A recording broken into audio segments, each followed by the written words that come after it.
अस्सलाम वालेकुम dear students of class 7th। उम्मीद है कि आप सब अच्छे से होंगे।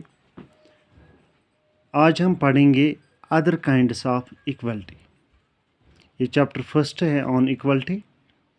अब तक हमने पढ़ा इक्वल राइट टू वोट, यानी हमने डिस्कस इसमें किया था universal adult franchise. Universal adult franchise क्या होता है कि हर किसी को 18 साल से ऊपर जो होता है, जिसकी उम्र होती है, उसको हक है वोट डालने का। That is called universal adult franchise. तो अब हम देखेंगे जो दूसरे किस्म हैं इक्वलिटी के। तो इक्वलिटी हमने डिस्कस किया था कि इक्वलिटी यानी सब लोग बराबर हैं कानून के सामने, आईन के सामने, हुकूमत के सामने। किसी को डिस्क्रिमिनेट नहीं किया जाएगा, चाहे वो गरीब हो चाहे वो अमीर हो। तो कांटा की जो स्टोरी है ये हमने पढ़ी थी, जिसमें हमने देखा था कि वो एक जगह पे एज ए सर्वेंट काम करती है। तो उसको जो हक यानी उसने वोट डाला था, लेकिन साथ साथ जो उसके वर्किंग कंडीशंस हैं, जैसे हमने डिस्कस किया था कि कोई पुअर है, कोई रिच है, यानी कोई अमीर है, कोई गरीब है। तो जो दूसरे इक्वलिटीज़ हैं, फॉर एग्ज़ाम्पल यानी कास्ट, खासकर कास्ट सिस्टम जो है, इसमें जो एक हमने देखा पहले से ही एक यानी एक डिफरेंस पाई जाती है। हमारे मुल्क में एक फ़र्क किया जाता है कास्ट सिस्टम की बुनियाद पे, ज़ात पात की बुनियाद पे। जैसे अगर हम हिंदू की बात करें तो उसमें हम देखते हैं जो दलित्स हैं। पहले हमें समझना चाहिए ये दलित क्या है। दलित जो है, दलित मीन्स एक लोअर कास्ट है, बिल्कुल छोटी कास्ट है। तो इस लफ्ज़ का माने है ब्रोकन, यानी टूटा हुआ। तो लोअर कास्ट जो है यहाँ पर दिया गया है, ये आप नोट कीजिए। How they wire and continue B seriously discriminated against.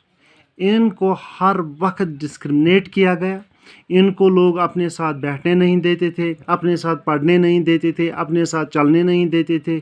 यहाँ तक कि इनको अगर कुआं होता था कहीं पे, चाहे गांव में हो या किसी जगह पे, तो उनको वहाँ पानी भी नहीं देते थे।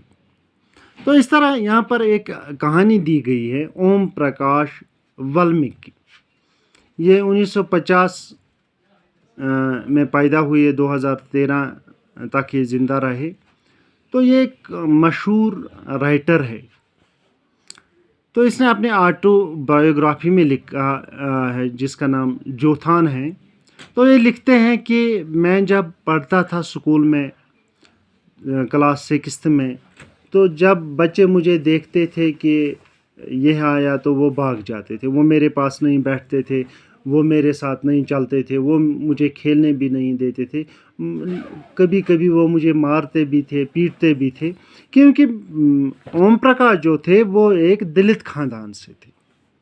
और हम देखते हैं कि हमारे समाज में जो ये एक कहेंगे हम कि जो ये lower caste upper caste system है, यानी कास्ट सिस्टम जो है, ज़ात पात की बुनियाद पे डिस्क्रिमिनेट किया जाता है, ये आज भी मौजूद है। तो इस तरह से हम देखते हैं कि एक बार क्या हुआ कि जो ये ओम प्रकाश था, इसको कहा गया, अपने हेडमास्टर ने कहा कि आप दिन भर जो स्कूल का ग्राउंड है वहाँ झाड़ू लगाओ और जो खिड़कियाँ हैं, दरवाजे हैं, उनको साफ़ कर। तो ओम प्रकाश कंटिन्यूसली ये काम करता रहा तकरीबन 1 हफ्ते तक। और बिल्कुल वो गर्दा जो थी वो इस मतलब उसने वो वहाँ से साफ़ किया, और जो दरवाजे थे उनको भी साफ़ किया, खिड़कियों को भी साफ़ किया। और ओम प्रकाश का कहना है कि मैं ये नहीं कर सकता था because due to my poor physique, क्योंकि ओम प्रकाश काफ़ी छोटा था और इतना बड़ा काम ये नहीं कर सकता था। लेकिन उसको करवाया गया।